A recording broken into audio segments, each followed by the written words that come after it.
El título que tiene la charla de hoy, Ciencia Ciudadana y nuevas formas de ciudadanía, tiene que ver con una preocupación a la que le he dedicado pues, los últimos 10 años de mi vida, creo. Tiene que ver con la posibilidad de explorar nuevas rutas y nuevas economías políticas del conocimiento, en la que los expertos, los científicos, las gentes que trabajan en la universidad, en los centros dedicados a la investigación, pues no son los actores más decisivos, no son los actores relevantes. Yo he dedicado mucho tiempo a darle dignidad al papel de los ciudadanos, no en el acompañamiento de los científicos como colaboradores, sino como productores mismos de conocimiento contrastado y de calidad. Y me parece que ya ha llegado la hora de dotar a estos mecanismos de producción de conocimiento de la dignidad necesaria y suficiente para que una iniciativa como la de que aquí ha sido presentada, la de las televisiones iberoamericanas, otorgue debida relevancia a estas apuestas ciudadanas por el conocimiento. Han sido citadas en las palabras de presentación muchas figuras, muchas iniciativas, y hay una palabra que no ha sido mencionada y a la que yo le doy mucho valor y espero a lo largo de mi presentación convencerles de que vale la pena, de que merece el esfuerzo reencontrarnos con la figura del amateur. Voy a dedicar bastante tiempo a hablar de los amateurs y trataré de convencerles de que merece la pena dedicar una hora a pensar en estos nuevos actores. Todo el conjunto de mi charla aparecerá con frecuencia críticas importantes, creo, a la actual configuración de la ciencia en el mundo, pero nunca en mi manera de considerar estos problemas creo que lo que necesitemos sea menos ciencia, sino justamente más actores. Así que en el encendido digital del que habló Alberto, también sería conveniente no solo incluir nuevos procedimientos, nuevas metodologías, también nuevos actores en ciencia. El reto, entonces, que yo me planteo hoy aquí delante de ustedes es el de convencerles de que la noción ciencia ciudadana no es un esfuerzo voluntarista, no es un esfuerzo buenista, sino que tiene que ver con cosas muy importantes que están pasando en el mundo y que, sin embargo, siguen siendo invisibles, cosas que merecen verdaderamente ser puestas en valor. Cuando olvidé en mi presentación, en estas palabras previas, decir que en mi campo, yo soy un académico, también dedico tiempo a cuestiones relacionadas con el activismo político, pero ese no es el caso aquí hoy. Mi especialidad como académico son los estudios de la ciencia, es decir, es un colectivo de gentes que vienen desde la antropología, la historia, la filosofía, la sociología, la economía de la ciencia como un objeto de estudio. Así que yo voy a sesgar mi mirada sobre el tema de ciencia y televisión desde el punto de vista de los estudios de la ciencia, que es un campo perfectamente consolidado en el mundo, con revistas muy acreditadas, que tiene tanta antigüedad como el siglo XX, como mínimo, aunque quienes se dedican a esto rastrean en el pasado antecedentes para esto que estamos haciendo ahora, de preguntarnos qué es la ciencia y cómo podemos pensarla mejor, cómo podemos gestionarla mejor.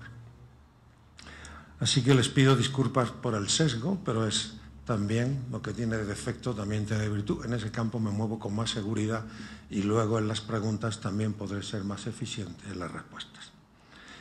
La primera cosa que como un estudioso de la ciencia uno se hace viendo el papel que tiene la ciencia en los medios es qué tipo de ciencia, de qué tipo de ciencia se habla en los periódicos, en las televisiones, en el cine, ¿no?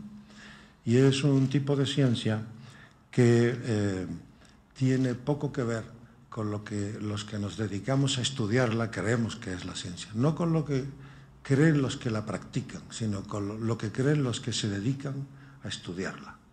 Y La idea general que yo me formo, y sobre esto hay mucha literatura publicada, es que casi todo lo que se publica sobre ciencia en los media, también en la tele, se basa en lo que se llama el modelo del déficit, donde hay unos pocos que saben mucho y la inmensa mayoría de la población del mundo que no sabe nada y que merece o necesita ser redimida. Y entonces eso se hace dándoles conferencias, dándoles sermones, haciéndoles programas para que acaben de comprender lo mucho que se pierden en ese océano gigantesco que es el del saber experto. Pero, por tanto, todo lo que uno puede, o la mayor parte de lo que uno puede ver en los media, tiende a reforzar ese mito extraordinario, ese desencuentro secular entre los que saben y los que no saben. Y es un desencuentro que se produce, que está en el origen mismo de la filosofía. Hay un mito, el mito de Tales, que cae y va caminando, lo cuenta Platón, lo cuentan luego otros muchos, que va caminando y va pensando, abstraído en los asuntos del cielo, estaba supuestamente mirando a las estrellas y no ve que hay un agujero en el piso y se cae. Y entonces hay una mujer que ve la caída de Tales al pozo y comienza a reír a carcajadas. Y desde entonces mucha gente ha revisitado constantemente esta caída de Tales al pozo como el signo más evidente de que si uno está muy pendiente de las cosas del cielo, puede olvidarlas del suelo. Y es el reproche que le hace la gente, que le hace, hoy diríamos, la ciudadanía, a los sabios que andan muy distraídos en sus cosas y completamente ajenos a lo que pasa de verdad en el mundo que habitamos, con los problemas concretos, carnales, que cada día, cada uno de nosotros se enfrenta para poder resolver los problemas de la vida. Este desencuentro, que ha provocado una enorme cantidad de literatura a lo largo de la historia, todas las personas que han querido pensar qué hacemos con la gente que no sabe nada y que tenemos que tomar decisiones por ellos y no sabemos dónde colocarlos, hoy le llamamos a eso democracia, pero otras veces se le llamaba soberanía popular. Hay muchas maneras de mirar ese desencuentro y muchas maneras también de reprocharle a Montaigne, por ejemplo, escribe un texto vitriólico contra la mujer Tracia, acusándola de ser una ignorante, de no entender nada y de no darse cuenta de que Tales en realidad no se había caído, sino que había descendido a un agujero que había en el suelo porque los observatorios astronómicos en la Grecia clásica no eran un tubo por el que se miraba, sino eran un pozo desde el cual se miraba al cielo. Y como no comprendía ni que aquello era una gran instalación científica del momento.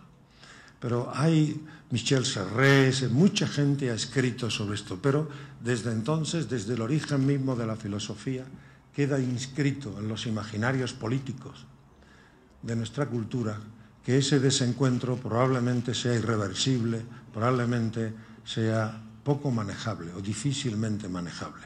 Y de esto va el tema de hoy, de saber si ese desencuentro es manejable, podemos hacer algo con él. La imagen que las teles, digo teles, pero podría decir también la prensa, podría decir incluso la novela que dan de la ciencia, es que es una empresa heroica, es una empresa muy vinculada a la cultura de las maravillas, ¿no? Que la naturaleza nos muestra cosas que nos dejan pasmados, ¿no? Es el mismo pasmo que experimentaba Kant y por eso tuvo que inventar la noción de sublime, ¿no? Esas maravillas del mundo, de las matemáticas, de la naturaleza, nos dejan atónitos, nos dejan sin palabras, nos obligan de alguna manera a renunciar a nuestra propia voluntad de emanciparnos.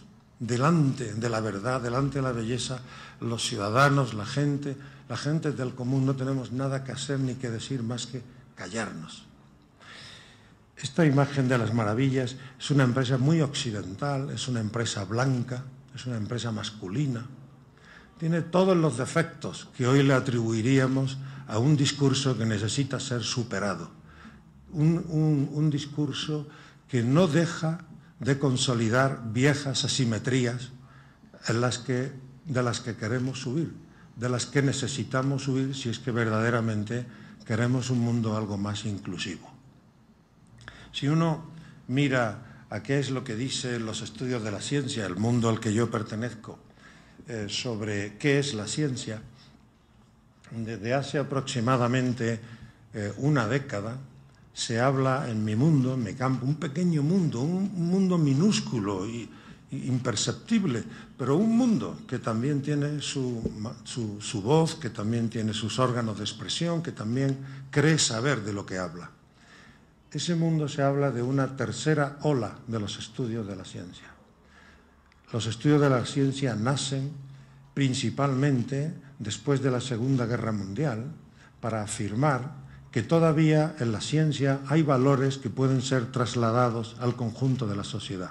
La ciencia parecería, después del gran enfrentamiento bélico, por motivos nacionalistas, por todo tipo de problemas, que el mundo había entrado en una deriva de la que iba a ser difícilmente rescatable.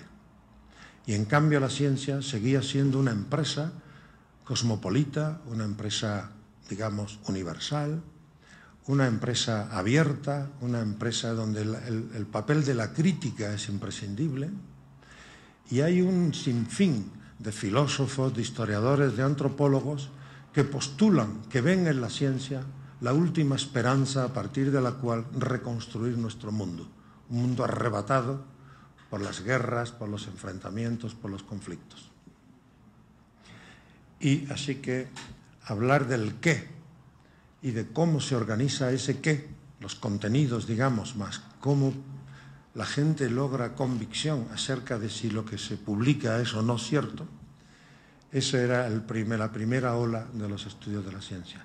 La segunda ola tiene que ver con que inmediatamente, cuando la disciplina se va generalizando, se va extendiendo por muchos departamentos universitarios y empiezan a aparecer museos de la ciencia por todas partes del mundo, películas, cine, televisión, novelas relacionadas con la ciencia, sí que están un sinfín de actores anónimos y de organizaciones anónimas y de aparatos. Los aparatos, nunca se hablaba de los aparatos, pero es increíble que tengamos historias de la ciencia donde solo aparecen cerebros parlantes y no las máquinas, los edificios, cuando todos sabemos, cualquiera que se haya acercado un minuto solo a la ciencia, se da cuenta que sin eso es imposible pensar la ciencia. Así que esa sería la segunda ola. Y la tercera ola, que es a la que quiero llegar y es la que da fundamento a mi presentación de hoy, es la de la ciudadanía. Es la de cómo, de pronto, sin haber estado demasiado preparados para encontrarnos ese tipo de hallazgo, vemos que la ciudadanía ha comenzado a organizarse y a producir conocimiento. Y la tercera ola de los estudios de la ciencia tiene que ver con la emergencia de nuevos actores no certificados en la empresa de producción de conocimiento científico. Y como no quiero seguir hablando en términos abstractos, sino ya empezar a mostrar algunos ejemplos que permitan entender exactamente de qué estoy hablando, quiero mencionar la Asociación Francesa de Miopatías, una organización que nace en 1953 para reunir a un sinfín de personas que tienen una enfermedad bien extraña. Es una enfermedad que consiste en que los nervios de nuestro cuerpo están aislados del entorno para poder transmitir la información con una capa de una sustancia mielina que la protege. Y esa sustancia, sin la cual no podemos vivir, en algunos cuerpos comienza a degradarse y a fundirse y a desaparecer. Y esa gente que vemos por la calle así, que tiene gestos verdaderamente de dolor y que cada vez vemos más por las calles, todas esas gentes padecen una forma de miopatía de la que hay 200. Es una enfermedad minoritaria. Cuando fueron los primeros enfermos al doctor a pedirle una cura, el doctor le dijo que no había nada para ellos. La medicina no tiene nada para ustedes. ¿Por qué? Principalmente por un motivo, porque es una enfermedad minoritaria. Y las enfermedades minoritarias son muy poco rentables desde el punto de vista económico y desde el punto de vista político. Las gentes que la padecen no aportan votos, ni tampoco consumen lo suficiente como para que los laboratorios entiendan que producir algún remedio puede ser interesante desde el punto de vista económico. Así que decidieron reunirse y tomar la responsabilidad de su propia enfermedad en sus manos y comenzar a ver qué pasa. Y exploraron muchas maneras de hacer las cosas. Y entre ellas, yo no me voy a detener porque la conferencia no va sobre los miópatas, las miopatías, sino va sobre otro tema, lograron que, voy a dar unas cuantas cifras para que nos demos cuenta de la magnitud que tiene esto y algunos pequeños datitos, nada, unas pinceladas.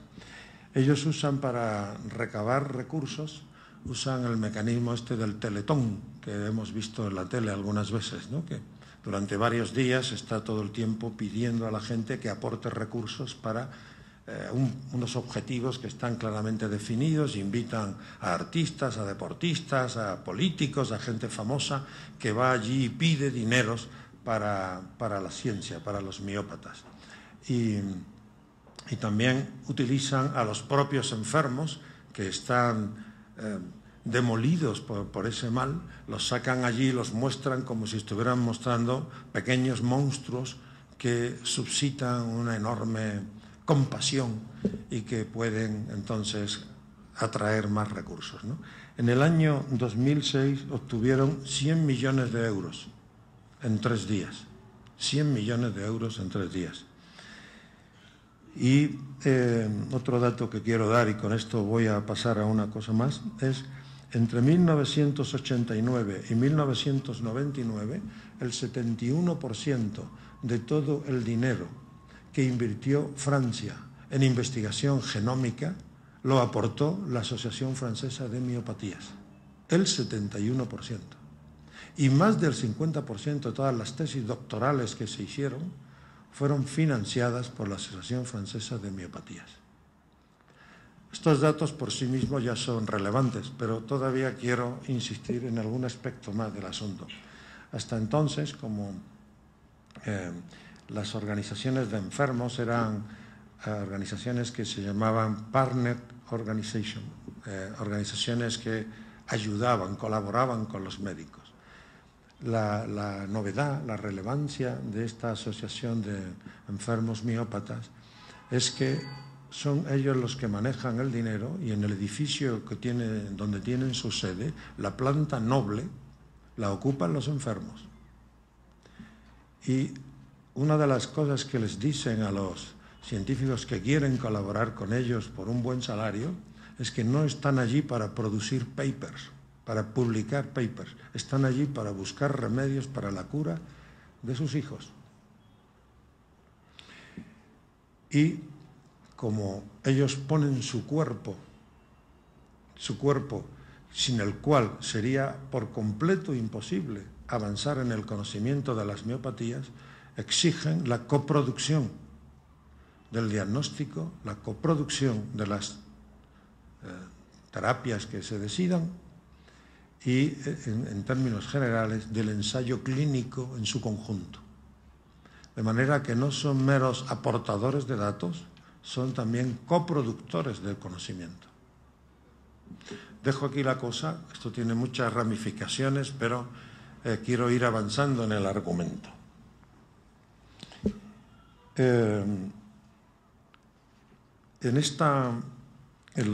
Ahora voy a dedicar, en lo que queda de charla, el tiempo que tengo, voy a dedicar un tiempo a hablar de los amateurs, porque creo yo que merece la pena dedicar unos minutos a pensar el papel de los amateurs en el mundo, en nuestro mundo.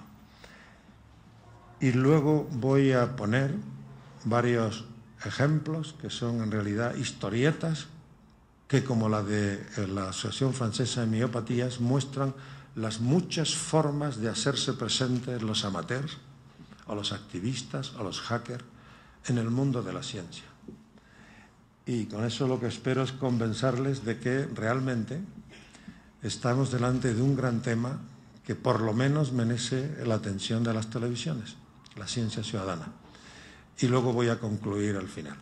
Así que comienzo por el tema de los amateurs.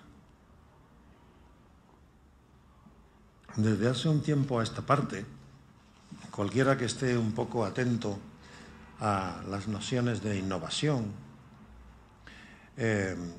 habrá visto que cada día es más frecuente que se hable de innovación abierta, de innovación social y de innovación oculta. Y esto es casi una provocación hablar de esto. Antes creíamos que el tema de la innovación tenía que ver con la existencia de unos cuantos listos, de unos cuantos expertos, de unos cuantos sabios que se reunían en una habitación todo el tiempo que fuera necesario y planificaban el futuro y decidían dónde íbamos a innovar. Y ese es un poco el imaginario que había detrás del concepto de innovación, hasta que de pronto, cuando uno va a mirar esa noción entre quienes se dedican a pensar estas cuestiones, ya solo ve adjetivaciones de la noción de innovación que cuestionan la noción de planificación. Porque en realidad, innovación abierta, y hay muchos ejemplos de ello, lo que quiere decir es que una gran parte, empezamos diciendo que una gran parte de la innovación se producía extramuros. Y hay un caso espectacular, es el caso de Innocentive, una empresa que en este momento agrupa a más de 100.000 científicos de todo el mundo, que nació porque los laboratorios Libby, unos laboratorios muy importantes, farmacéuticos, tenían un problema grave sin cuya solución no podían vender, no podían sacar al mercado una nueva molécula química a la que habían asociado cualidades terapéuticas. No podían sacarla y llevaban todos los laboratorios que financiaba Libby un año atascados en la solución del problema. Se le ocurrió a alguien de la empresa: ¿por qué no sacamos el problema que tenemos a la red y lo ponemos en abierto? A ver si alguien nos dice cómo resolver esto. Y en solo 4 semanas se presentaron 150 soluciones, de las cuales 40 fueron preadmitidas como potenciales soluciones para el problema, y al final fue solucionada una. Lo más llamativo de la solución que fue seleccionada es que el que la había encontrado la respuesta era un físico, no era un bioquímico, no era un biólogo, no era un médico, era un físico finlandés. De manera que lo que probaba esta iniciativa es que hay una enorme cantidad de conocimiento ambiente y que hay ya mecanismos a través de la red para poder capturar lo que otros llaman la inteligencia de las masas. Y que es imposible que tú tengas en plantilla a todos los que saben del problema que tienes, o que tengas gente que sepa de todos los problemas que se te van a plantear. Así que la respuesta de la innovación abierta, de sacar las preguntas fuera, de alguna manera es más sensible a la forma que tenemos hoy de entender el mundo. Cuando antes decíamos que la mejor manera de proteger un conocimiento era encerrarlo con 4 llaves, con 4 cerrojos en una caja fuerte, estábamos hablando de un mundo que se va desvaneciendo. Un mundo que ya está empezando a dejar de existir. La única manera de proteger de verdad el conocimiento, como hacen los laboratorios Libby, y podría poner más ejemplos si es que alguien quiere luego en la parte de preguntas que responda alguna, es hacerlo público. Es la única manera de verdad proteger el conocimiento, es hacerlo público en el mundo que vivimos. Innovación abierta. Pero es que todo el día estamos hablando de produsuarios. ¿Quiénes son los produsuarios? Siempre hemos dicho que quien quiere vender un producto lo que tiene que intentar es entender dónde está el nicho de potenciales consumidores para venderles lo que quieren comprar. Esa es la estrategia general que preside una empresa, la política de ventas, de producción de una empresa. Pero el asunto es que hoy, cada vez que viajamos por Internet, no importa qué uso hagamos de Internet, dejamos un rastro allí. Y ese rastro que dejamos, Google sabe convertirlo en un recurso para identificar tendencias hacia donde va nuestro mundo. De manera que Google, lo que nos da gratis, una cuenta de correo, toda la información del mundo, un calendario y 20.000 cosas más, en realidad nos necesita más a nosotros que a nosotros a él, porque somos nosotros los que creamos Internet. Y es ella la que querría que tuviéramos todo el día allí para dejar más rastros de lo que nos interesa y ellos vender esas tendencias a quien quiera comprarlas, a quien quiera vender mercancía. De manera que dejamos de ser meros, ya no somos consumidores, ya somos usuarios, pero usuarios que producimos lo que queremos comprar, que producimos el mundo al que queremos pertenecer. Somos produsuarios. Es otro gran término que anda por ahí y que apela, evoca, alude a todo eso que llamamos innovación abierta. No es algo que sucede dentro, intramuros de la industria, de las empresas, de las instituciones, sino más bien algo que sucede extramuros. Y social, claro, social es obvio que en realidad no son las máquinas las que producen el cambio, somos las personas que adoptamos las máquinas y con frecuencia para hacer con ellas cosas que el que las vende no había previsto. El caso más espectacular es Twitter, que es la invención de una persona que quería evitar que la gente tomara la palabra en las reuniones y abusara del uso de la palabra y acaparara el tiempo y dejara a los demás, primero con la sensación de estar perdiendo el tiempo y segundo con la sensación de no haber podido expresarse. Así que puso 140 caracteres para el que tenga una idea que contar. Y la tecnología la hemos acabado convirtiendo en una cosa que está cambiando nuestro mundo. Pero de como el caso de Twitter, hay centenares de ejemplos. Otro el caso de las tecnologías VHS y Betamax, ¿no? La tecnología Betamax de vídeo era infinitamente mejor, tecnológicamente mucho mejor, pero VHS tuvo el acierto de producir mucha pornografía que era emitida, que era vendida a través del sistema VHS. Y como la gente quiere consumir pornografía, consolidaron como el estándar global el sistema VHS de visión de vídeo. Pero hay más. Uno podría estar todo el día hablando con ejemplos que evocan la misma cosa. No son las máquinas las que traen el cambio, son las personas las que producen el cambio usando las máquinas con frecuencia para fines para los que no fueron diseñados. Eso sería, además, uno de los principios de la cultura hacker. Si alguien me preguntara, ¿y qué es un hacker? Pues un hacker, hay muchas maneras de decirlo, es uno que usa las cosas para fines distintos para los que fueron diseñadas. Eso sería un hacker. Pero se pueden decir más cosas, claro. Y oculta. La noción de oculta ya es casi escandalosa. Todo nuestro mundo tiene un sinfín de sistemas de alerta para detectar dónde va a producirse el cambio, porque si yo lo detecto media hora antes o un mes antes que otro, tengo grandes negocios que hacer así. Ahí puedo comprar acciones, puedo influir, puedo hacer cosas. Hay muchas cosas que están orientadas en favor de esta potencial capacidad de anticiparme a lo que puede producir cambio. Y en la práctica, lo que sabemos es que igual que todas las ciencias sociales del planeta Tierra no fueron capaces de predecir la caída del muro de Berlín, no fueron capaces de predecir casi nada, tampoco fueron capaces de anticipar todo el movimiento de la cultura punk y del rock, que hoy es la columna vertebral de la industria musical, tampoco fueron capaces de predecir la emergencia de los videojuegos y de los juegos, no fueron capaces de predecir prácticamente nada. Casi todo sucede extramuros. Y esta noción de innovación oculta también evoca este asunto de que las cosas son muy distintas a como nos cuentan con frecuencia los media.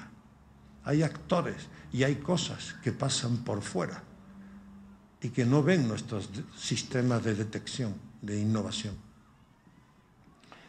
Bueno, el tema este de hablar de cómo hay actores a los que le dedicamos poco tiempo a hablar de ellos, que no los pensamos con suficiente intensidad, tiene que ver con procesos en curso que también son interesantes, como el de la privatización del conocimiento. Hoy sabemos desde 1980, desde que se aprobó la Boy-Dole Act en Estados Unidos, que se pueden patentar, se pueden reclamar derechos de propiedad intelectual no solo sobre las invenciones, sino sobre los descubrimientos. Esto es una novedad admirable que está produciendo cambios vertiginosos en la estructura del conocimiento a escala global. Hoy sabemos que 2/5 partes del genoma humano están privatizadas. El genoma humano, que es el bien más abundante del planeta Tierra, cada una de nuestras células, de los cientos de miles de millones de trillones de células que tenemos, contiene todo el genoma. Y somos más de 6.000 millones de personas. Es una cosa tan abundante, lo más abundante que jamás podíamos haber imaginado. 2/5 partes de eso está privatizado. Hay muchas preguntas que hacerse sobre esta deriva actual del conocimiento. Así que hablar de amateurs, de gentes que van al conocimiento por amor al conocimiento, gentes que se enfrentan a esta tarea de aprender de una manera más alegre, más divertida, más espontánea, más esporádica, todo esto no es solo una nostalgia del pasado, ¿no? De que hubo una época mejor donde la gente no luchaba a codazos por hacer paper para ocupar las cátedras antes que el colega que tenía al lado, ni estaba en ciencia para ver si lograba una patente con la que hacerse millonario, sino que siempre pensábamos que en el conocimiento estábamos gentes que creíamos en el bien común, gentes que creíamos que el mundo podía ser distinto y podía ser para todos, ¿no? Podía ser menos asimétrico. Pues todo esto, hablar de amateur es un poco también de reclamar que quizá las cosas, y hay historiadores que se han ocupado de mirar por qué los amateurs no están en los relatos de la ciencia. ¿Quién los sacó? Y ahora tenemos un sinfín de historias, de cuentos sobre el pasado de la ciencia, escritos por personas de una enorme relevancia y con un enorme crédito académico por todo el mundo, que no paran de encontrar amateurs involucrados en la empresa de la ciencia, tanto que ya hay muchos autores, entre los cuales me encuentro, que decimos que uno de los grandes problemas que convierten en increíble la empresa de la ciencia es que no hemos sabido ubicar a los amateurs en su devenir histórico. Porque claro, uno dice, ¿cómo es posible que los filósofos experimentales del finales del siglo XVII y principios del XVIII, que estaban construyendo un mundo contrahegemónico, un mundo que cuestionaba el papel de la corte, cuestionaba el papel de las universidades, cuestionaba el papel de la Iglesia, estaba subvirtiendo claramente el mundo, diciendo que había que mirarlo de otra manera, que había que mirarlo con otros instrumentos, con otras palabras, con otras cosas? ¿Cómo es posible que 4, que 5, que 25 pudieran lograr que a final del siglo XVIII quienes hacen la Revolución Francesa dicen que la hacen en nombre de la ciencia? No es creíble, no es creíble. Si uno cree que la ciencia es una empresa epistémica, pues claro que sí. Pero si uno cree, como creían los revolucionarios de finales del XVIII, que la ciencia es una empresa cognitiva, pero también social, política y tal, pues uno necesita decir, ¿y cuántos eran? Porque si eran 15, no es creíble. Esto es otra cosa que dejo flotante en el aire. Quería hablar todavía un poquito más de los amateurs. Quería hablar de de este actor que es un actor frontera y que siempre ha tenido un papel en la historia, que han sido desaparecidos, invisibilizados, sobre los motivos por los cuales eso ha sucedido. También lo dejo en el aire por si alguien quiere todavía intervenir luego. Es un actor interesante porque es un actor que ocupa un espacio frontera, un tiempo frontera y se mueve con instrumentos frontera. Y lo explico en un segundo. Un espacio frontera porque trabaja en su casa, de manera que la casa es también un espacio de trabajo. Pongamos de diversión, porque luego enseguida vais a ver por qué hablo de esto. Tiempo frontera, su ocio, en vez de hacer qué sé yo qué, ir de compras, pues se dedica a aprender de pájaros, a aprender de ordenadores, qué sé yo, aprender de cosas. Y instrumentos frontera. Hay instrumentos que siempre creíamos reservados para el espacio del laboratorio y que de pronto vemos que también pueden estar en una casa. Y esto ha ocurrido en todo el tiempo. El instrumento frontera por antonomasia hoy es el portátil. Y ahí es donde quería llegar. ¿Por qué hablar de amateur? No es hablar solamente de un actor mítico, olvidado, injustamente invisibilizado, sino que hablar de amateur es un poco hablar de nosotros mismos, donde ya solo hacemos que trabajar, ya no valemos para otra cosa que no sea trabajar. Trabajamos en la oficina y trabajamos en casa. Y usamos instrumentos de la oficina, los usamos en casa. Y el tiempo, ¿no? y el espacio, todo parecería como que se han disuelto las fronteras entre lo profesional y lo amateur. Hay una etnografía de una chica que yo admiro mucho, Christine Janot, que estudió cómo fue el proceso de creación de la Pan Am y en particular dedicó toda su atención a hacer una etnografía de las azafatas que iban en las aeronaves de la Pan American, que es la primera gran empresa que convierte el avión no en una cosa para las superélites, sino el avión como una experiencia accesible al común de los humanos. Y explica muy bien cómo a las chicas que son contratadas para estar como azafatas no se les pide que hagan un trabajo, que atiendan a los clientes. Se les pide que cada vez que se dirijan a un cliente, porque el 90 y tantos % son hombres, se les pide que hagan creer al hombre que han logrado seducirlas. Se les pide que entonces hagan una verdadera performance, que sean creativas, que se comporten como artistas, no como trabajadoras. Se les pide, en consecuencia, que actúen como amateurs, como si fueran actrices de una gran obra, que es la obra del mundo, que es, de alguna manera, anticipa lo que ahora está pasando en el mundo, que a los trabajadores, por lo menos en Europa, ya no se nos pide solamente que cumplamos el horario de oficina y hagamos nuestras tareas, sino que seamos brillantes, creativos, extraordinarios, que propongamos ideas, que lideremos proyectos, que nos llevemos, por supuesto, todo el tiempo el trabajo a casa, que no sepamos ya distinguir entre lo que es estar en casa y estar en la oficina. Es decir, que seamos amateur, que actuemos como las azafatas de la Pan Am, que de alguna manera estaban anticipando el mundo al que pertenecemos. Todo esto de Fluxus, de que dijo aquello de todos somos artistas, ¿no? Que dice, el arte es imposible sin los espectadores, es imposible sin los visitantes, ¿no? Es una entelequia sin ellos. Y son más.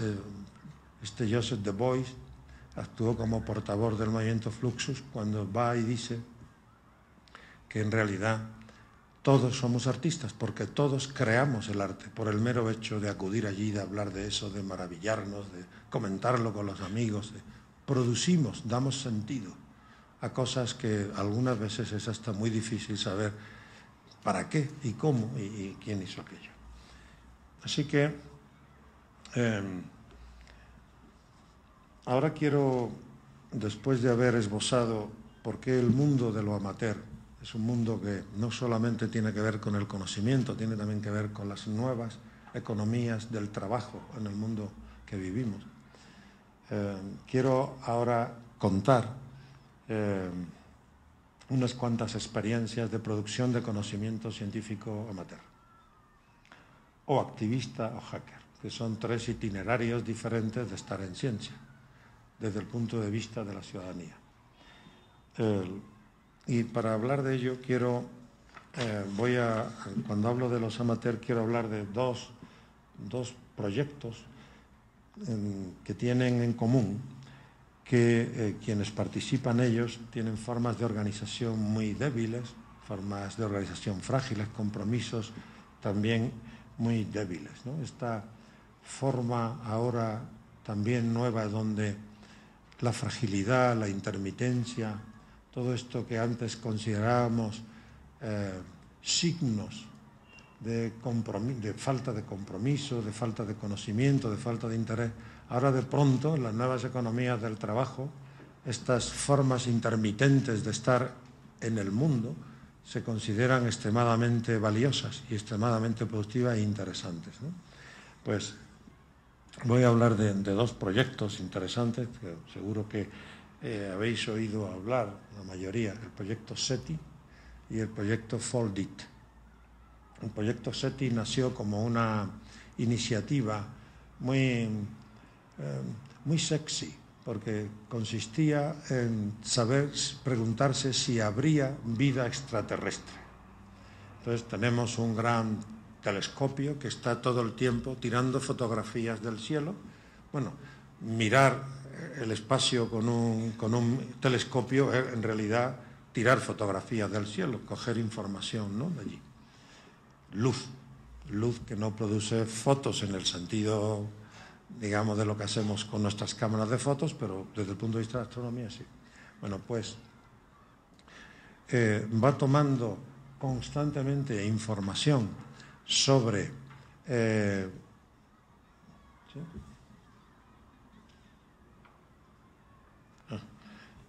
Bueno, me piden que concluya para que haya tiempo para preguntas.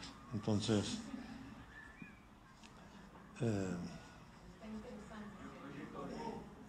¿qué?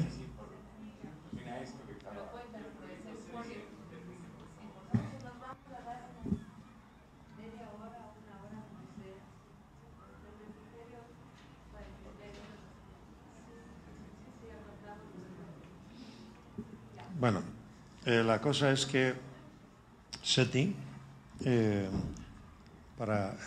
capta una enorme cantidad de información del universo y no tenemos capacidad de procesamiento de esa información.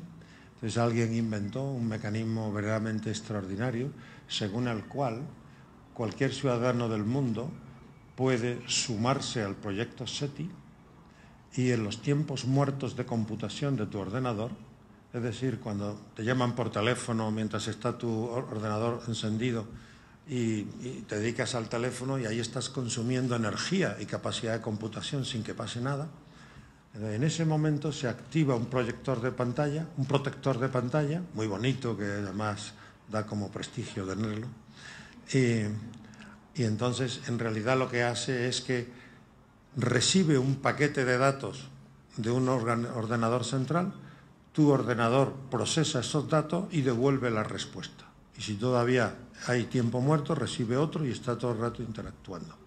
Lo que hace tu protector de pantalla es intentar detectar si hay un patrón en esos datos que recibe que sea índice de que tal vez haya vida inteligente en algún sitio. Si esos datos son caóticos y aparentemente no expresan absolutamente nada, pues no es más que ruido estelar de fondo del universo. Pero si ese ruido, de pronto hay alguna armonía, algún patrón que permita saber qué está pasando ahí, a lo mejor ese patrón, esa armonía, es consecuencia de la emisión de seres inteligentes.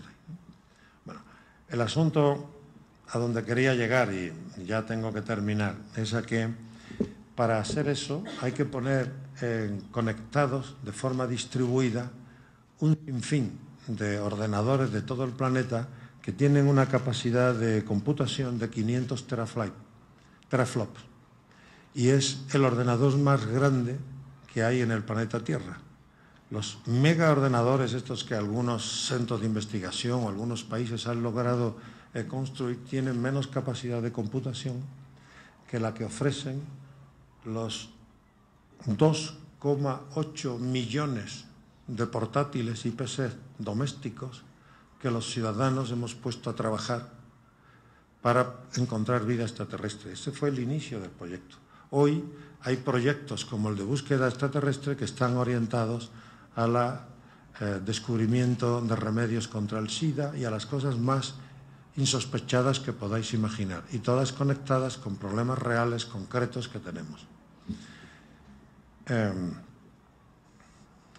Y también cuento lo de Foldit. Foldit es una cosa interesante. Hay un juego que ha sido creado por la Universidad de Washington, según el cual las reglas del juego son las reglas de la bioquímica. Y el juego consiste en descubrir una proteína que sea capaz de solucionar algún problema. Ya sabéis que las proteínas, las propiedades de una proteína, están asociadas no solo a su composición química, bioquímica, sino también a la forma. Y que en el momento en el que se produce una proteína, en una fracción de segundo, la proteína se pliega y adopta una forma. Y esa forma tiene que ver directamente con las propiedades de la proteína. Descubrir el plegamiento de la proteína se ha convertido en algo verdaderamente importante y extremadamente difícil. Y hay supercomputación aplicada al descubrimiento de cómo es el proceso de plegamiento de la proteína. Pero al mismo tiempo se ha descubierto que los niños, en general, los niños todos, tienen una capacidad extraordinaria para descubrir patrones en imágenes que se van recomponiendo online y on time en la pantalla. Entonces, el niño sabe a dónde tiene que llegar la proteína al plegarse. Sabe, el objetivo es este. La proteína que busco tiene que tener esta forma. Y comienza una proteína a plegarse y ellos saben mucho antes que las supermáquinas y que los científicos, y nadie sabe bien cómo lo saben, pero lo saben, dicen, esta ya no. Y dicen, no. Cuando empieza a plegar, dicen, ya esta no va a llegar allí. Y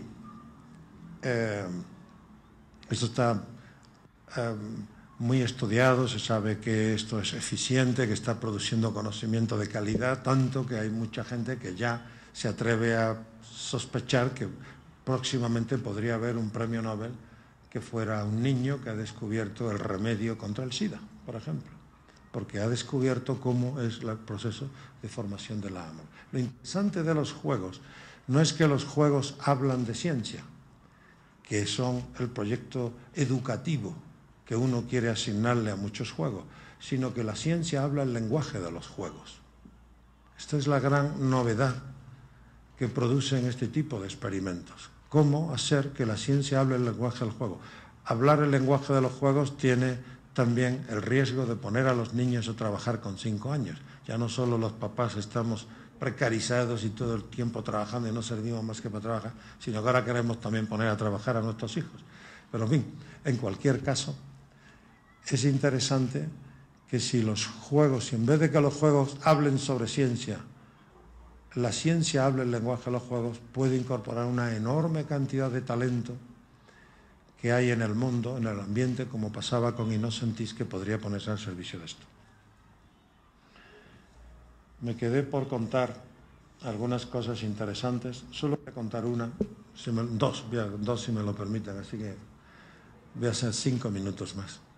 Porque no se entendería bien la charla que he dado si no hablo del cáncer de mama, ¿no? El cáncer de mama es un mal que ya tiene carácter, se habla de epidemia de cáncer de mama. Hay un sinfín de mujeres afectadas, también hombres, pero principalmente afecta a los hombres. Y se han hecho inversiones gigantescas en eso. Y se sabe que solo entre el 5 y el 10% de los cánceres de mama tienen origen genético. Sin embargo, una gran parte del dinero que se invierte en investigación sobre el cáncer de mama se aplica a genómica. Y esto ha provocado que las mujeres se enfaden y que se movilicen, se organicen a través de colectivos algunas veces muy activos y han logrado cambiar el paradigma del cáncer de mama. Podría todavía estar un poquito más rato hablando, pero han conseguido convencer al mundo de que se debe invertir menos en curación y más en prevención. Han logrado que deje de ser un problema estrictamente biológico para convertirse en un problema medioambiental. Han logrado que el cáncer de mama no sea un episodio estrictamente científico, sino social. Y han logrado también que deje de ser un episodio individual para ser colectivo, porque tiene todo el tratamiento que merecería cualquier proceso de naturaleza epidémica, donde ponemos el énfasis en los individuos y no es nuestra sociedad en su conjunto la que está enfermando, ¿no?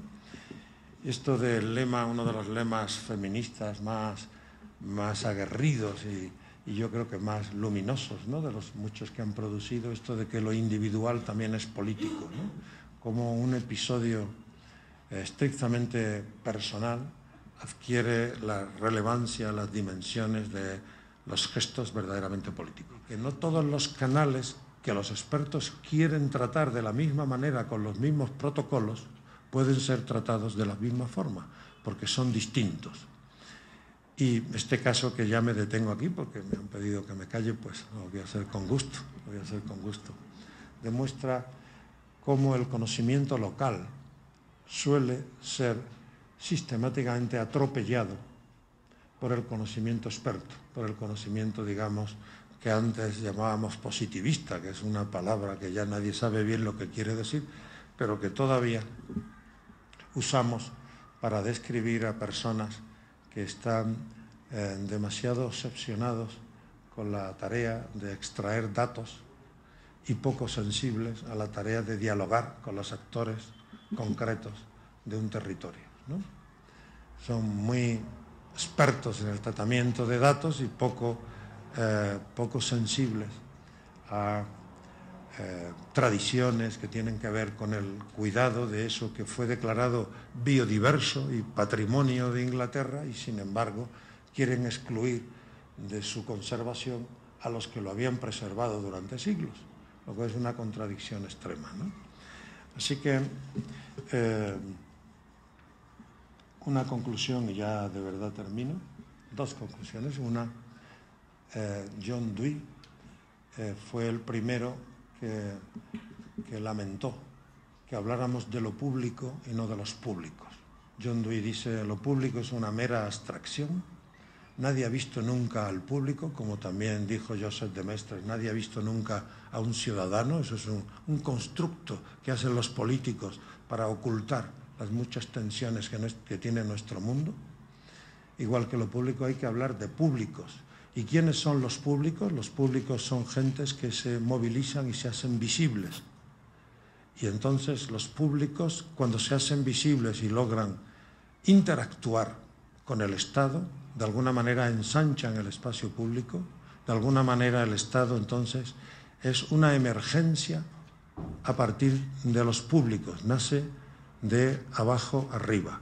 Y estos colectivos de los que yo he hablado son gentes que logran ser visibles, que logran hacerse presentes, primero en el espacio del conocimiento y luego en el espacio político, logran en consecuencia hacer que eso que llamamos espacio público hable de cosas concretas, en términos concretos, y no sea una mera abstracción que nunca nadie sabe bien qué es lo que oculta. Y la otra cosa que quería decir, y ahora sí que es verdad que termino, es este gesto que tuvo Galileo con Simplicio, ¿no?